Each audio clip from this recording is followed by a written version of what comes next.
parampara. You break the disciplic succession. You break the understanding. And in the case of Srimad Bhagavatam, if you don't study it from the point of view of that it's an ontological education, it's ontological work, you won't get it. It'll go like right over your head. You will not get the actual meaning of Srimad Bhagavatam. And so, in my entire career in different devotional organizations, I never ever heard anybody describe Srimad Bhagavatam as ontological education or ontological anything.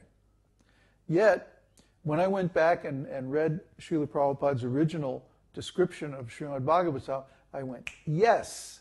And then I proceeded to do a whole study of ontology and how ontology is expressed in Srimad Bhagavatam.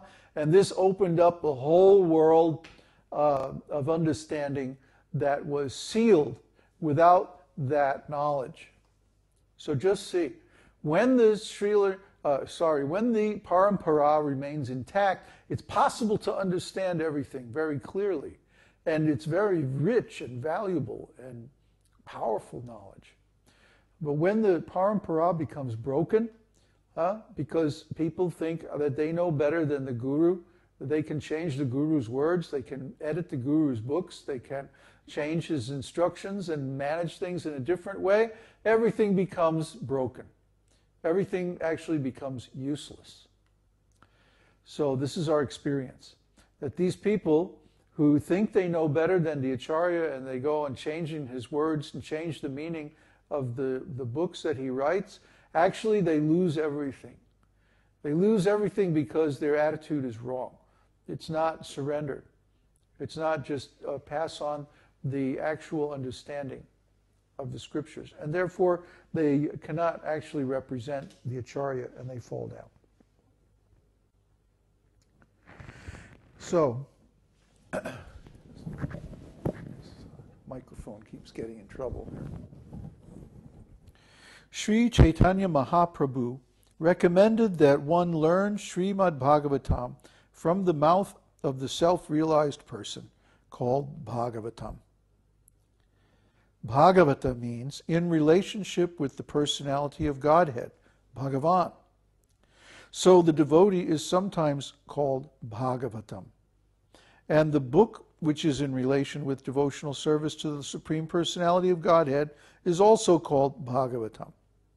Sri Chaitanya Mahaprabhu recommended that in order to relish the real taste of Srimad Bhagavatam, one should take instruction from the person Bhagavatam. Srimad Bhagavatam is relishable even by a liberated person. Shukadev Goswami admitted that although he was liberated from within the very womb of his mother, it was only after relishing Srimad Bhagavatam that he became a great devotee. Thus, one who is desirous of advancing in Krishna consciousness should relish the purport of Srimad Bhagavatam through the discussions of authorized devotees. So this is the process. You have to hear Srimad Bhagavatam from a self-realized soul. Some rascals are saying this means that the self-realized soul has to be physically present. And that therefore Srila Prabhupada's books, because Srila Prabhupada is not physically present, his books cannot actually awaken this pure devotional service. But this is wrong. How many times does it state in the Shastra that the transcendental sound vibration of the Vedas is eternally potent? That the instructions of the self-realized soul are always efficacious. They're always powerful. Srila Prabhupada himself initiated so many devotees that he had never even met face to face. And he did that through transcendental sound vibration. So the transcendental sound vibration is eternal. Otherwise it wouldn't be transcendental. You see? That sound vibration is not limited by space or time. That sound vibration can be passed down through any medium, a book, a tape, a video, or whatever. And it still has the same potency as when it is spoken in person. Of course, maybe for some people who have a material consciousness, they think they have to be in the physical presence of the guru to get the message. But we know from our personal experience that this is not so. Actually, in many ways, it's better to be separate from the guru in the beginning, because then you can follow the instructions and experiment, and even if you make some mistake, it's not such a big deal. But if you make offense to the spiritual master, it's a very serious matter. So in the beginning especially, it's better to be a little separate, better to have a little formal relationship than be too intimate or too familiar with the spiritual master and make some mistake and fall down. So transcendental sound vibration is always good. These books by Srila Prabhupada are always going to be potent. As long as they exist on this planet, they're going to be making devotees. There's so many stories about Prabhupada's books and how they showed up in people's lives just at the right time and made a big difference in their life.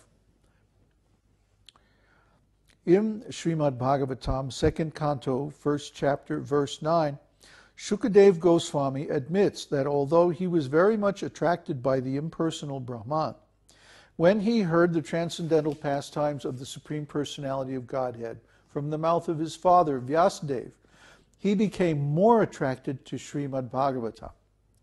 The idea is that Vyasadeva was also a self-realized soul, and his mature contribution of transcendental knowledge was delivered directly to Shukadeva Goswami in the manner indicated. So, are there any questions?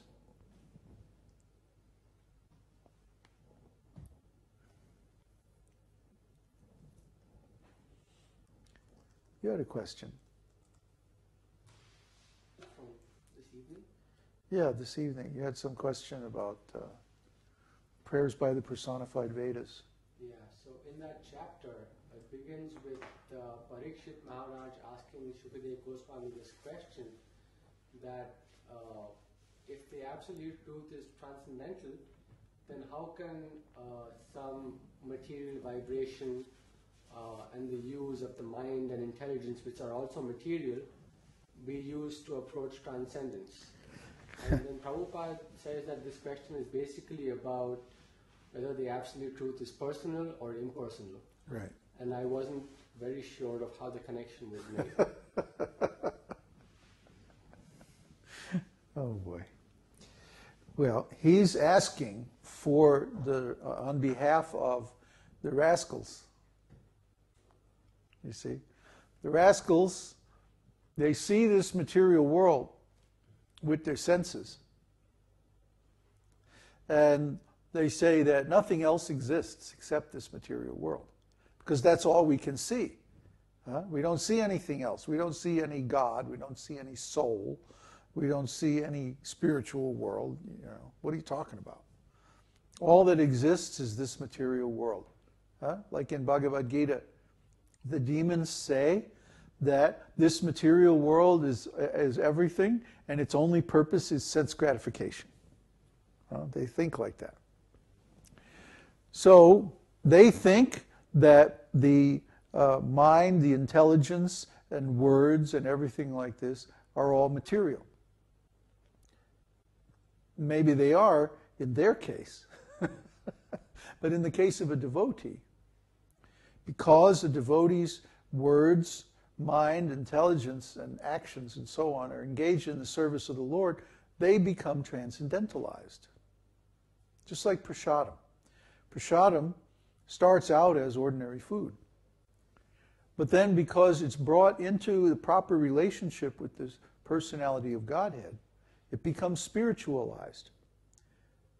And it can actually release us from so many sins, purify us.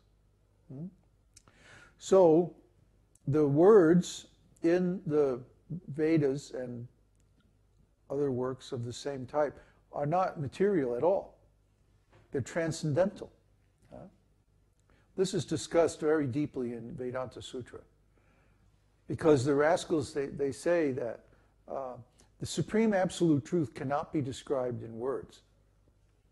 But actually it can. If it couldn't be described in words, then why would Krishna speak Bhagavad-gītā? Why would Krishna give all the Vedas and all the Upanishads and all the so many literatures like that? If the absolute truth can't be described in words, what's the use of any of this stuff? Huh?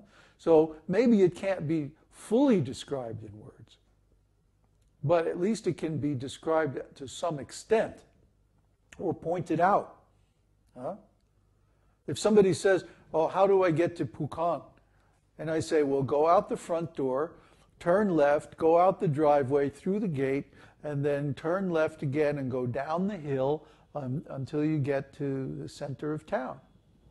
There you'll be in Pukan. Right? Now that doesn't describe every detail of the whole route and, all the things that might happen on the way or, or things that you would,